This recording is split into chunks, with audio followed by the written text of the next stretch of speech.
След като човек навърши 50 години, тялото започва да се променя по начин, който често подценяваме. Много хора продължават да живеят така, сякаш са на 30, с същите навици, същия ритъм и същите грешки.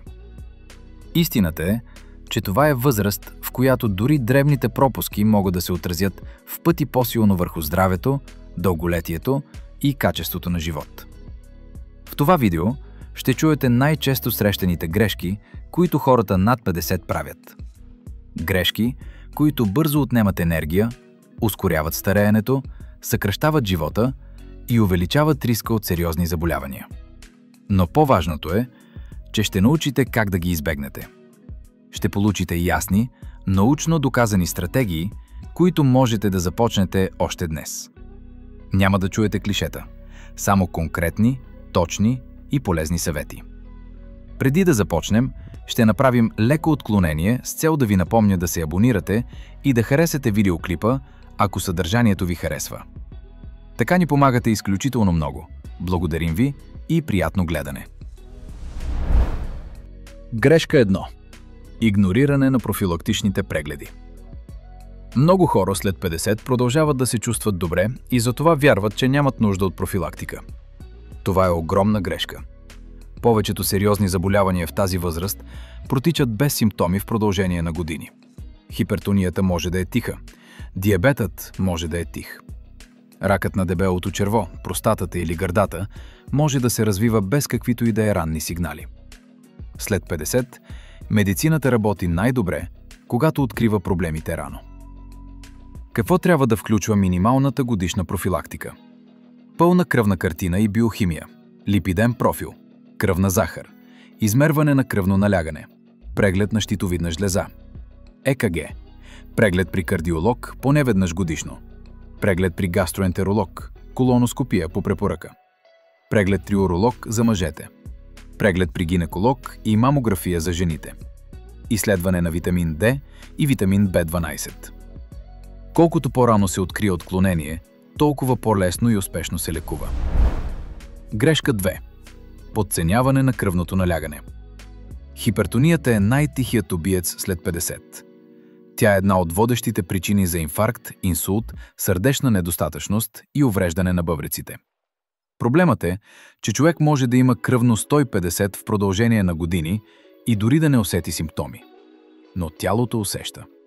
Съдовете бавно се увреждат, сърцето работи под по-голямо натоварване, мозъкът е под риск. След 50 е абсолютно задължително да се измерва кръвното поне няколко пъти седмично в домашни условия. Целевите стойности са под 130/80 според повечето съвременни препоръки.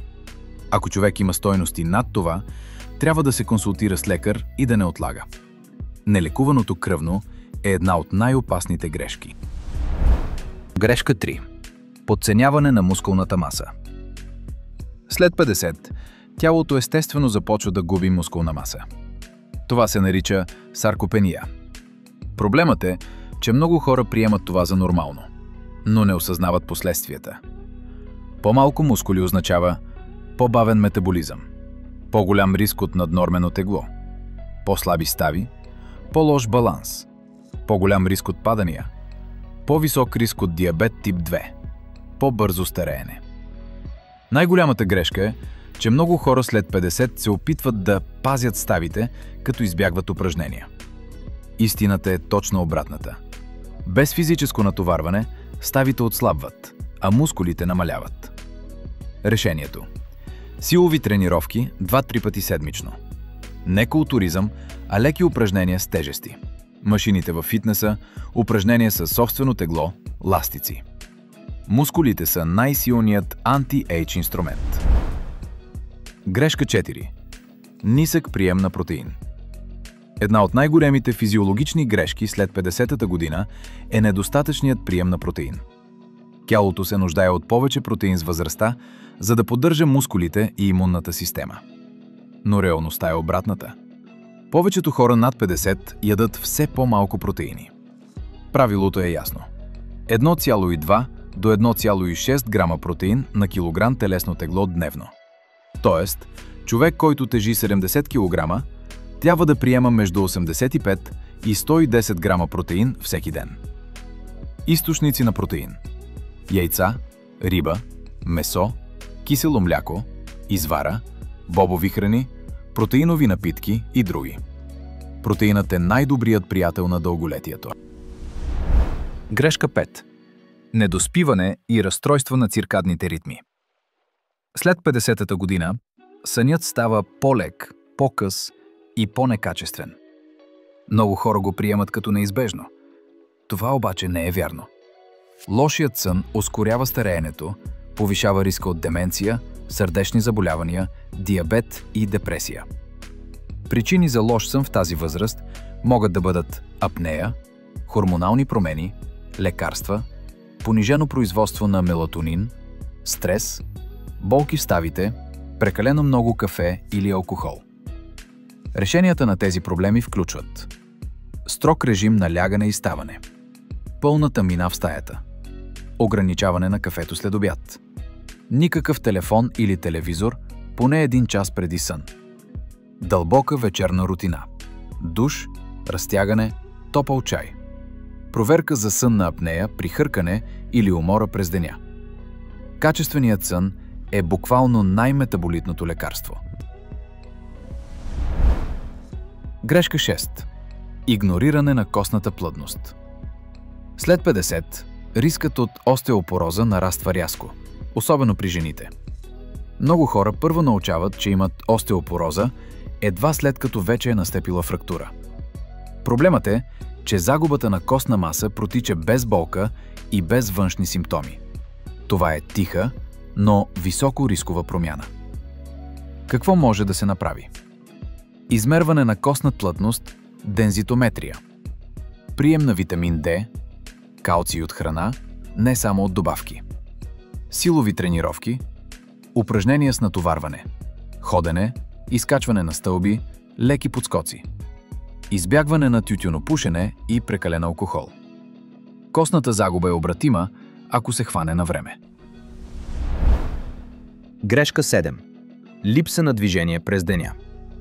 Дори хората, които тренират, често седят прекалено много. След 50, това е особено опасно. Продължителното седене е свързано с по-висок риск от сърдечни заболявания, диабет, наднормено тегло и дори някои видове рак. Златното правило е: на всеки 30-40 минути ставай и се движи поне 2-3 минути. Дребни навици, които имат огромен ефект. Разходка след хранене. Използване на стълби вместо асансьор. Пиене на вода често, за да се налага придвижване. Леко разтягане няколко пъти дневно. Поставяне на таймер за движение. Седенето убива, движението лекува. Грешка 8. Хранене на случаен принцип и недостатъчен контрол върху въглехидратите. Много хора на тази възраст имат повишена инсулинова резистентност, дори без да подозират. Когато тялото реагира по-слабо на инсулина, въглехидратите вдигат кръвната захар по-бързо и по-високо. Това води постепенно до диабет. Грешки в храненето. Прекаляване с хляб, сладкиши, тестени храни, много плодове наведнъж, малко протеин, малко фибри, храна късно вечер. Решения. Повече зеленчуци, по-малко рафинирани въглехидрати, поне 30 грама фибри на ден, засищаща закуска с протеин, разходка след хранене за по-добър контрол на глюкозата, разумни порции, не строги диети. Храненето с годините трябва да става по-умно, не по-строго. Грешка 9. Изолиране и намаляване на социалните контакти. След 50, децата си тръгват, работата започва да губи централно значение, социалният живот намалява. Много хора се затварят в себе си. Самотата обаче е също толкова вредна, колкото пушенето. Изследвания показват, че социалната изолация увеличава риска от депресия, деменция, сърдечни заболявания и по-кратък живот. Решения. Срещи с приятели поне веднъж седмично. Хоби групи. Танци, спортни групи. Кратки разговори с близки всеки ден. Човек е социално същество. Дори 10 минути разговор дневно могат да променят много. Грешка 10. Пренебрегване на психичното здраве. С течение на времето човек преживява загуби, промени, предизвикателства. Понякога депресията и тревожността остават незабелязани, защото се маскират като умора, липса на интерес, раздразнителност или проблеми със съня. След 50, психичното здраве е също толкова важно, колкото физическото. Сигнали, които не бива да се пренебрегват.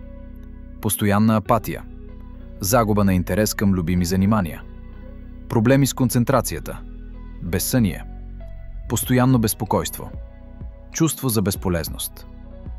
Терапия, разговори, психиатър при нужда – всичко това не е слабост. Това е интелигентно действие. Грешка 11. Прекалено тежки диети и гладуване без научна насока. Много хора след 50 се стремят да отслабнат чрез крайни диети. Проблемът е, че след тази възраст тялото губи мускули много по-лесно. Когато човек гладува или спазва твърде нискокалорична диета, голяма част от загубеното тегло е именно мускулна маса. По-малко мускули означава по-бавен метаболизъм и още по-трудно отслабване. Правилният подход: умерен калориен дефицит, високо съдържание на протеин, силови тренировки, прием на витамини и минерали. Стабилни, неекстремни навици. Целта е да изглеждаш, да се чувстваш и да функционираш по-добре.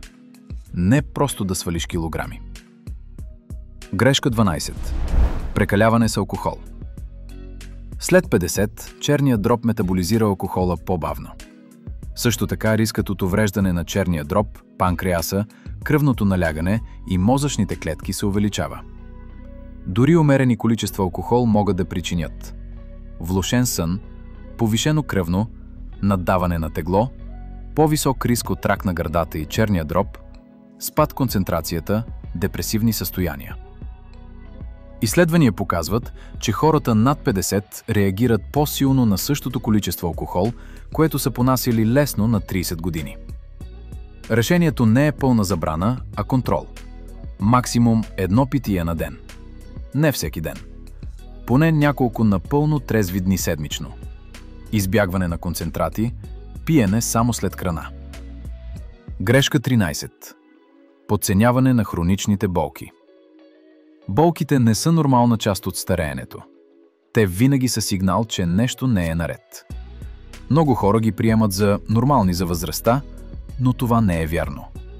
Болките в кръста, коленете, раменете или ставите могат да означават скрити възпаления, дегенеративни промени, мускулен дисбаланс, проблеми с позата, артрит, остеопороза. Колкото по-рано се започне физиотерапия, толкова по-добре. Болката е информация, не присъда. Грешка 14. Недостатъчна хидратация. С възрастта усещането за жажда отслабва. Това е опасно, защото дехидратацията води до високо кръвно, главоболие, запек, по-висок риск от инфекции на пикочните пътища, нарушена концентрация, обща слабост. Много хора над 50 пият под 1 литър вода на ден, а реалната нужда е поне 2 литра, с корекции според сезона. Най-добрият съвет е да се пие вода често и на малки глътки през целия ден. Грешка 15. Живот без ясно усещане за цел. Когато човек се оттегля частично от работа или когато рутината му се променя, лесно може да загуби посока. Но психологията показва нещо много важно. Хората с ясно чувство за цел живеят по-дълго и по-здравословно. Целта може да бъде грижа за семейството, ново хоби, ново умение, доброволчество, бизнес проект, спортно предизвикателство, пътувания, учене на чужд език. Когато човек знае защо се събужда сутрин, здравето следва автоматично. Финален извод. След 50, животът не свършва. Напротив, може да започне най-качественият период. Но само ако се правят правилните избори. Вместо по-малко движение, избери повече. Тялото след 50 може да бъде силно, умно, устойчиво и енергично. Важното е да започнеш с малки, но постоянни стъпки. Благодаря ви, че останахте до края. Ако съдържанието ви харесва, не забравяйте да харесате и да се абонирате за канал Здраве. Това ни помага изключително много. До следващия път!